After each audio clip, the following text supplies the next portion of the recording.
Dans nos études avec le staff, nous avons fait le survol de certains miracles du Seigneur Jésus et certaines paraboles aussi. Donc, on a regardé ce que le Seigneur Jésus avait à nous apprendre sur ces choses-là. Et ce matin, j'aimerais vous partager quelques réflexions sur la parabole du semeur, ou je l'appelle plus, moi, maintenant, la parabole des terrains. Dans certaines versions de Bible, à noter, vous avez cette phrase aussi. Parabole des terrains, des sols. Alors, je vous invite à tourner dans Matthieu, au chapitre 13. On va lire les 9 premiers versets de ce chapitre.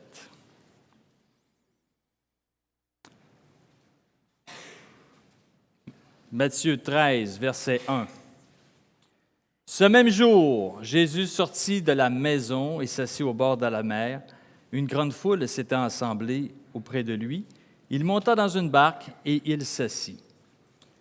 Toute la foule se tenait sur le rivage. Il leur parla en parabole sur beaucoup de choses, et il dit, « Un semeur sortit pour semer. Comme il semait, une partie de la semence tomba le long du chemin.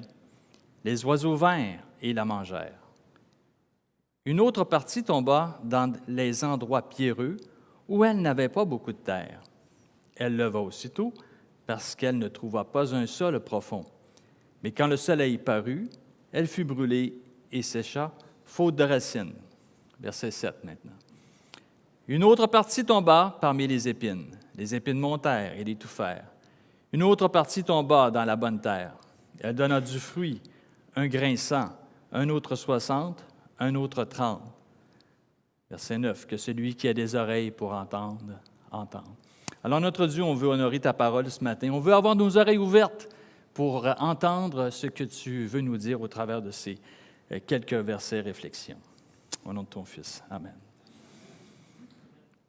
Alors, cette parabole-là parle de 4 choses. Il y a 4 choses que la parabole souligne. Le semeur, la semence, les terrains et la production, le résultat de cette semence. On ne parlera pas de ça pendant 10 minutes.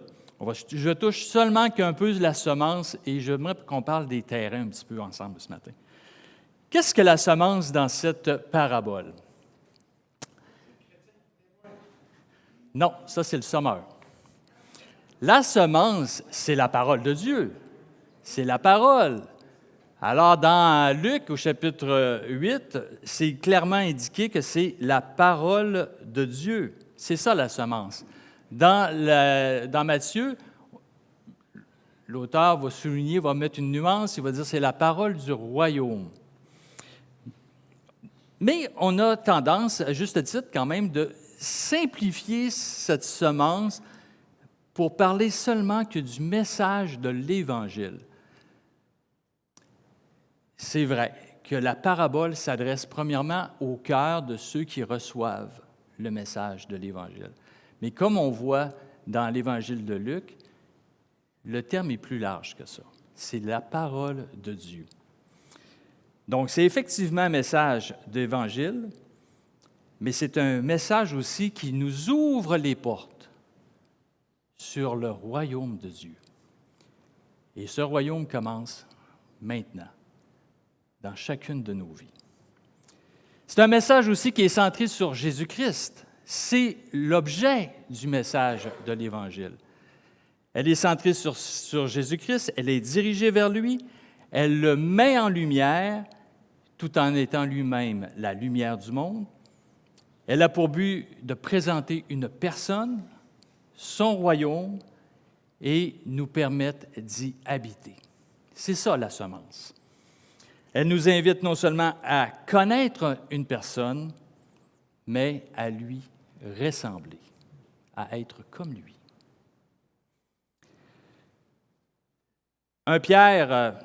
L'apôtre Pierre, chapitre 1, première épître, « Puisque vous avez été régénérés, non par une semence corruptible. » Donc, une question de régénération, de transformation.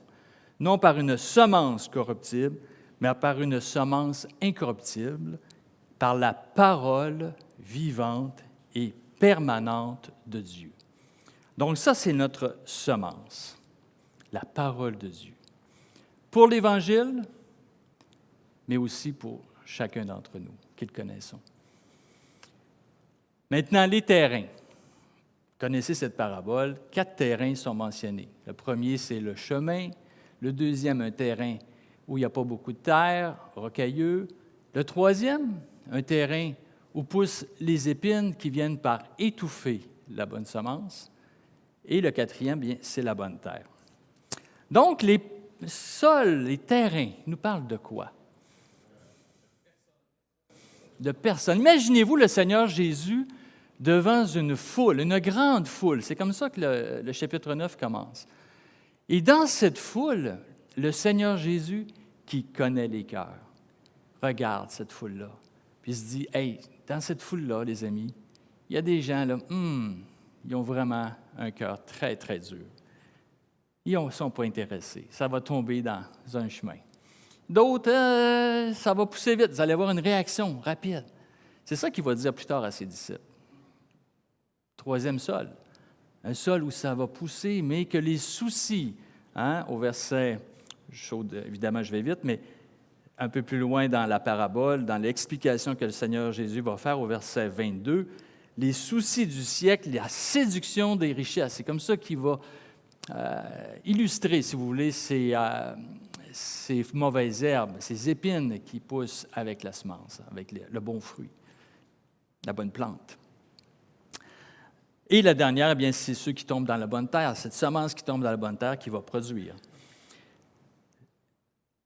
Donc, les sols nous parlent de l'état de notre cœur. Et c'est une question récurrente que j'ai posée au staff durant l'été. J'ai commencé l'été en parlant de l'état de notre cœur. Quel est votre état de cœur maintenant que vous arrivez au camp? Et moi, j'étais dans un état de cœur troublé à ce moment-là, anxieux. Après 1 an et demi presque d'arrêt, tu te dis « Wow, comment ça va marcher? Nouveau programme, beaucoup de gens qu'on ne connaissait pas, une nouvelle clientèle un peu, mais on a exposé notre cœur à Dieu. » Et vous savez quelque chose qui est extraordinaire, c'est que non seulement, ce qui est extraordinaire, c'est que Dieu, comme il l'a fait avec la Samaritaine, comme il connaissait le cœur de la Samaritaine, bien, il connaît nos cœurs. Je disais ça aux jeunes, essayez pas de bluffer, essayez pas de mentir à Dieu, ça ne marche pas. Essayez pas de jouer avec lui, ça ne marche pas. Il connaît nos cœurs. Il sait qu'est-ce qu'on pense, il sait qu'est-ce qu'on fait, il sait ce qu'on vit. On ne peut rien lui cacher. Dieu connaît nos cœurs. Et c'est pour moi aussi un apaisement de savoir que Dieu me connaît. Il sait de quoi je suis fait. Il connaît mes faiblesses. Il sait que je vais me planter, comme je le fais régulièrement. Il sait que, là, je vais avoir une occasion incroyable de parler de Dieu. Peu importe, il le sait. Et ça m'apaise, ça me repose, parce que je sais que le grand Dieu de l'univers connaît mon cœur.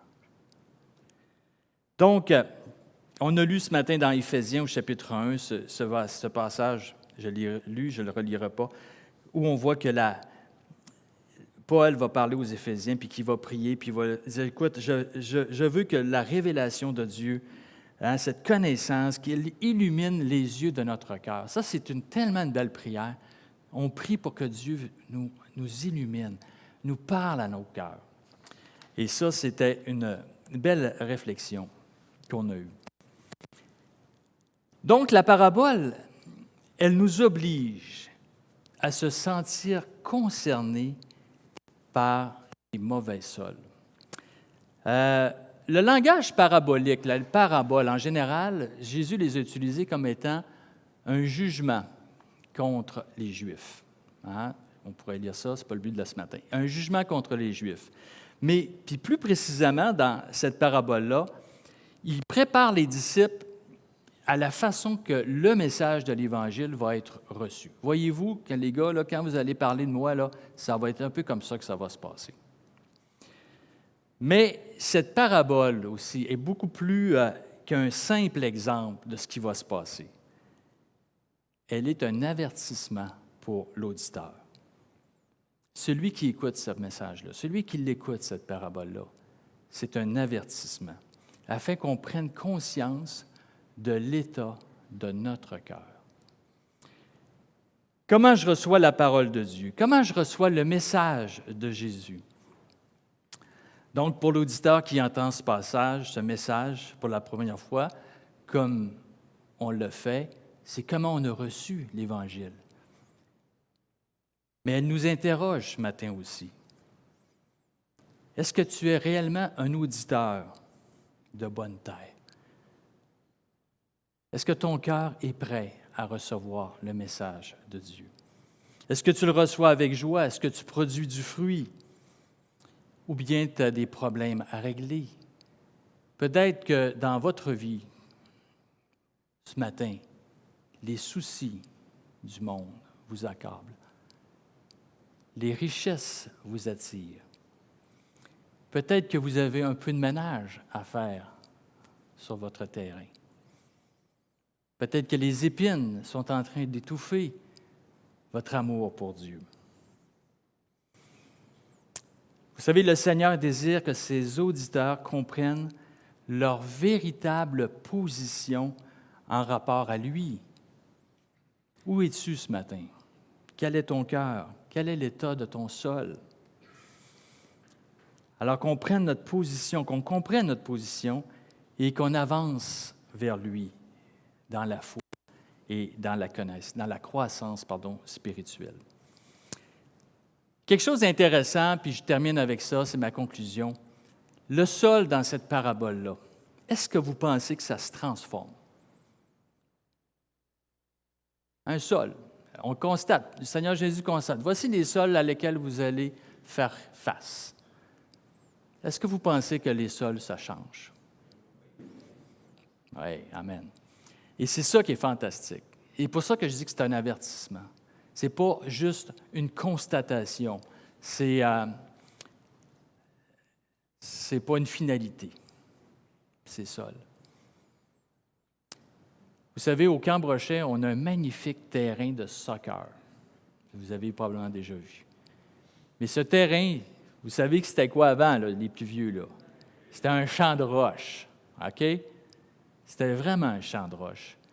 Il y avait des arbres. C'était travaillé. Ça a pris 3 ans de travail pour arriver à ce qu'on a.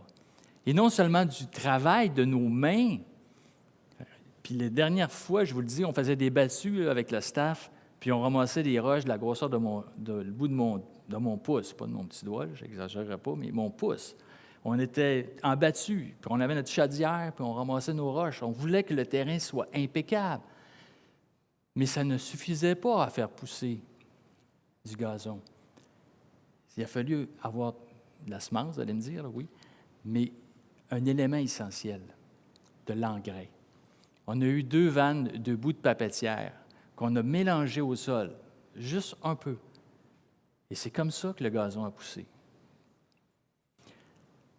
Alors, les amis, vos cœurs ce matin, vos sols, ils ont besoin d'être travaillés. Peut-être qu'ils ont besoin d'avoir un petit peu d'engrais. Le Saint-Esprit a besoin de travailler dans vos cœurs. Mais en même temps, on a besoin d'y mettre un peu d'effort, d'ouvrir nos cœurs à Dieu, de travailler avec lui, de chercher sa face. La prière de Paul, elle n'est pas insignifiante ou elle est très significative sur ce désir d'avoir des yeux ouverts, un cœur ouvert à Dieu. Mais dans la recherche de la sagesse, la connaissance de Dieu. C'est ça aussi notre appel ce matin, notre défi, je voudrais plutôt dire, un défi pour chacun d'entre nous, d'avoir des yeux ouverts, d'avoir des cœurs prêts à recevoir la parole de Dieu. Puis s'il manque quelque chose, bien d'aller travailler sur ce sol-là pour avoir toujours ce désir de connaître davantage le Seigneur Jésus. Prions. Notre Dieu, merci pour cette parabole qui nous rappelle l'état de nos cœurs. Il nous rappelle aussi, comme on a vu, comment on doit travailler pour avoir un cœur et un sol qui soit prêt à recevoir tout ce que tu veux pour nous, notre Dieu, au travers de ta parole, et puis qu'on puisse le faire fructifier. Alors ça, c'est le but, notre Dieu. Alors merci encore pour tout ce que nous avons vécu au camp, mais merci surtout pour notre assemblée qui nous soutient dans ce ministère et avec qui on a énormément de plaisir à travailler. Au nom de ton Fils. Amen. Alors, merci beaucoup. Je rappelle que peut-être, si ça en a qui s'intéressent, on travaille au camp actuellement sur on fait de la coupe de bois. On ne scie pas du bois, là, des arbres, mais on fait on a un moulin à bois. On a un moulin à scie. Puis on fait des belles planches, puis des beaux madriers. Puis en parallèle à ça, moi, je suis sur le toit et on se prépare à peinturer le toit. Donc,